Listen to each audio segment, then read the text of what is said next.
सबसे पहला सवाल आपके माइंड में क्या आना चाहिए? What problems are faced at the time of death of a partner, कि जब किसी पार्टनर की डेथ होगी तो क्या क्या कैलकुलेशंस इन्वॉल्व होंगी। तो सबसे पहली ratio calculation, calculation of new ratio, gaining ratio, sacrificing ratio, exactly same as retirement. Next होता है treatment of goodwill, exactly same as retirement. Revaluation of assets and liabilities, exactly same as retirement.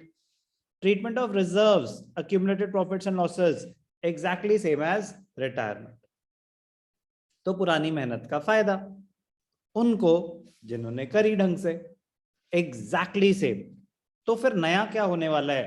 सिर्फ और सिर्फ एक adjustment, सिर्फ और सिर्फ एक adjustment. Most important part of the chapter, calculation of share of profits till the date of death. Most important part of the chapter क्या होगा? Calculation of share of profits till the date of death. बाकी सब कुछ exactly same है। छोटी मोटी calculation आ सकती हैं कि ध्यान से देखना, जो मोस्ट इंपॉर्टेंट डिफरेंस क्या है रिटायरमेंट और डेथ में, वो आपको बताएगा कि नया क्या हो सकता है। क्या रुशील आपके हिसाब से रिटायरमेंट और डेथ में क्या सब कुछ तो same as retirement? Most important difference क्या हो सकता है रुशील रिटायरमेंट और डेथ में? Retirement the end of the year हो या फिर क्वार्टर हो सकती है, डेथ कभी भी हो सकती है। Perfect answer. रिटायरमेंट प्लान्ड होती है, रिटायरमेंट प्लान्ड होती है, डेथ अनप्लान्ड होती है।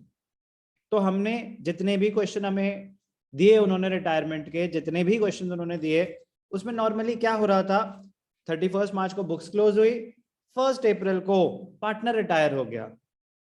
कितनी हेल्प करी उन्होंने हमारी, बहुत बड़ी। क्यों? क्योंकि कोई एडिशनल कैलकुलेशन नहीं थी apart from these basic calculations.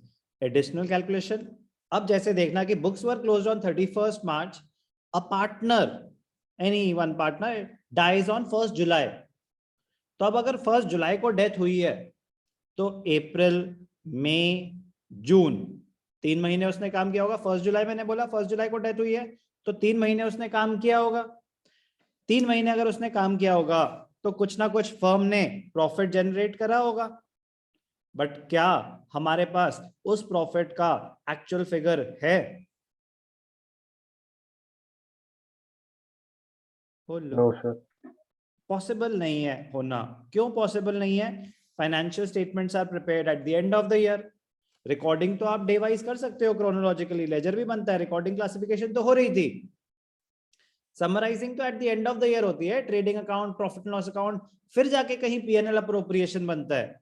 ये सब तो eight the end of the year होते हैं। तो जो उसने 3 महीने काम किया उसका प्रॉफिट कहाँ है? वो तो उसको मिला ही नहीं। बाकी सब तो आप दे दोगे, उसका कैपिटल बैलेंस दे दोगे, सब कुछ दे दोगे, reserves, revaluation, profit loss, goodwill, सारी कैलकुलेशन हो सकती है, उनका डेट से कोई लेना देना नहीं है। बट जो उसने एडिशनल पीरियड काम किया था उसका कहाँ है? तो वो पार्ट हम कैलकुलेट करना सीखेंगे। Share of profit till the date of death.